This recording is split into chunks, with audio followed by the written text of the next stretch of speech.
Hey, Russell here from Adelaide West Physio and Pilates. What I wanted to do is to follow on from my previous video, which was about the Twin Peaks metaphor, or the mountain metaphor, whichever way you want to describe it.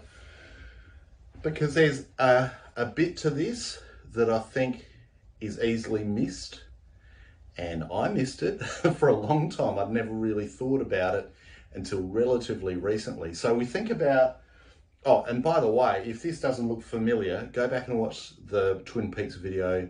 This will give you some of the bigger explanation about how it all works. But if we assume that you've watched the Twin Peaks video, I'll keep going. So in the person with persistent pain, which we can call chronic pain, we can call ongoing pain, we can call it a pain in the ass, all of those things. And the person that has pain that has well and truly outlived its welcome, we know that the protect by pain line is lower down the mountain. You don't have to do as much before protection kicks in. And that's the problem with persistent pain. It's a state of increased protection, overprotection, and that in all likelihood the tissue tolerance line is a little bit lower down as well, in the way that your tissues aren't as fit, you might not be as strong, might not be as resilient, your tendons might not be as accommodating to load, related to the fact that things haven't had to do as much. If you've been resting, or you've been off work, or haven't been able to do the activities that you normally do. So that seems to be, I've had my head around that for quite a long time, but looking back at this side of the equation, which is supposedly the normal person, the person that's having a normal pain experience, maybe that's what we'll call it, a normal pain protection level. That might be a better way of putting it. So if that's that person, I think the thing that's really easy to miss is that these two lines, the protect by pain line and the tissue tolerance line, are mobile. They're not fixed in place. And I think this is something that I've missed previously, because whenever I've read about it, Explain Pain, by the way, a great book if you do have a problem with ongoing pain in the ass. This is a good place to start, having a read through this, and best still with some guidance from someone that understands this. It certainly makes a difference to have someone to guide you and to correct anything that you, or to answer any questions that you've got that are things that don't make sense, because invariably there will be things that you don't quite get to start with. God knows I did. One of the things, reading through it on here, it's on the page, these lines are there and there, but they actually move, and they move probably more than we think they do. So the tissue tolerance one is a relatively easy one to think about. So the person that goes to the gym, the person that does exercise, the person that does a physio exercise with the intention of getting something stronger, their tissue tolerance is changing. So you can change your tissue tolerance. You can change it in a positive direction and make it stronger. You can influence in a negative direction too, making it weaker. It all comes down to the stimulus that it's given. Bioplasticity.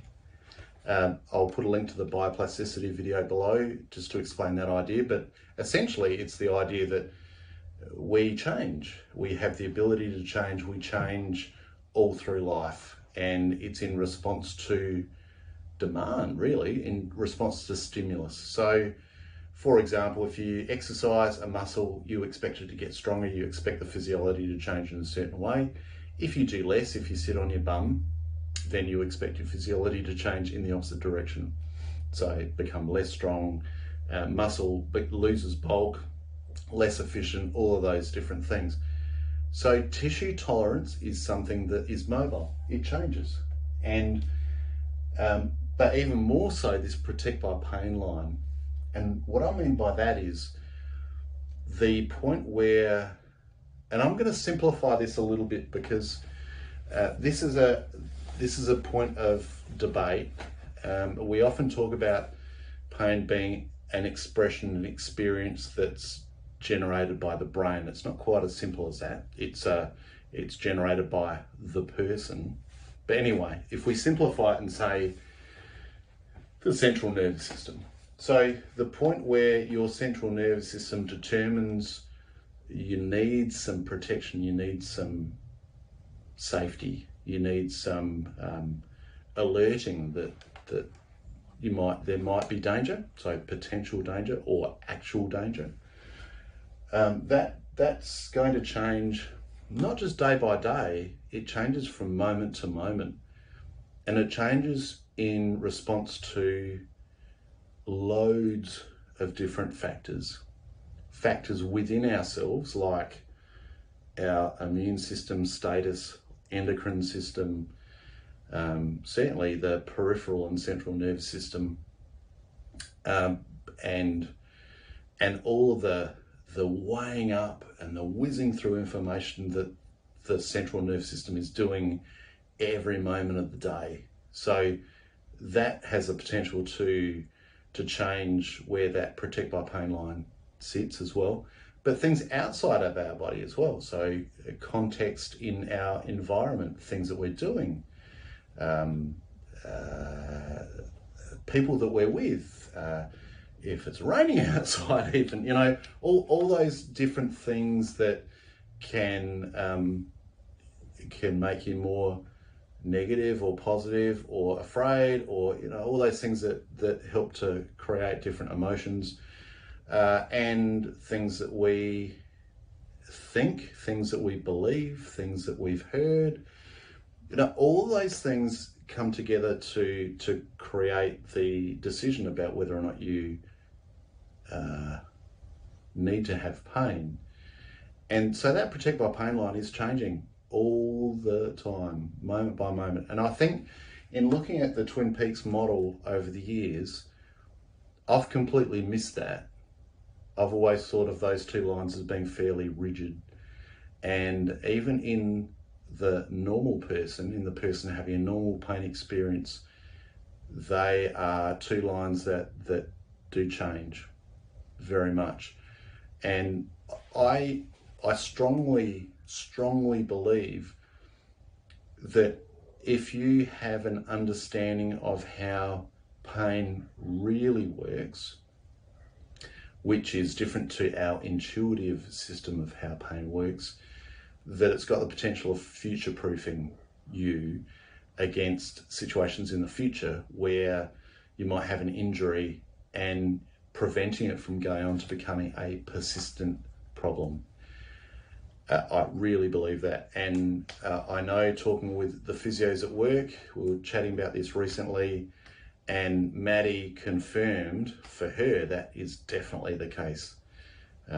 She's had a number of injuries, some before gaining an understanding of pain and some after having an understanding of pain. And I mean, that's a N equals 1. That's an example of one person. That's anecdotal. That's their opinion. But I think it stands to reason. There's lots to back this idea up. If you understand pain, it's got the potential to future-proof you. And the other thing that I think is worth considering too, and this is why I think it's worth knowing about this stuff even when you're feeling fine, is when you've actually got pain, when you're in the middle of a painful episode, taking this stuff on is sometimes hard. Like, you've got pain.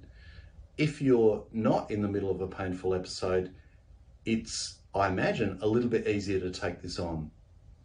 So for me, it's like that adage, the best time to plant a tree is 20 years ago, the second best time is now. I think, the best time to learn about this stuff is when you don't have pain, really, but the second best time is when you're in the middle of it. But, if I can get a few people interested, maybe get some understanding of it.